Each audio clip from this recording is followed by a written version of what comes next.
मित्रांनो, तुम्ही कधी विचार केला आहे का की माश्या अथवा इतर कीटक आपले पाय एकमेकांवर का घासतात म्हणून? तर ते असं करतात स्वतःला स्वच्छ ठेवण्याकरिता.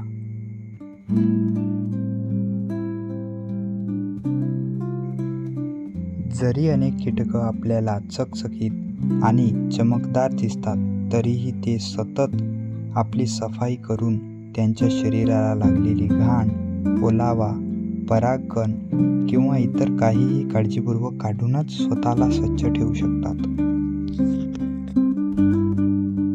निळ्या माश्या ज्या घाणीत वाढतात त्यांना सुद्धा स्वतःला नेहमीच स्वच्छ ठेवावे लागते.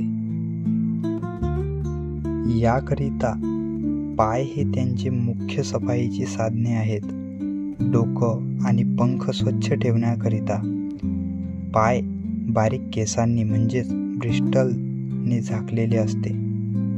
त्यांच्या शरीराच्या इतर भागांवरही केस आणि बारीक कण म्हणजेच ब्रिस्टल असतात, जे संवेदकांचे कार्य करतात, ज्यामुळे त्यांना स्पर्श व हालचाल कळते आणि शरीराची स्थिती नियंत्रित करण्यासाठी याचा वापर केला जातो. यासाठी त्यांना स्वच्छ व व्यवस्थित ठेवणे आवश्यक असते.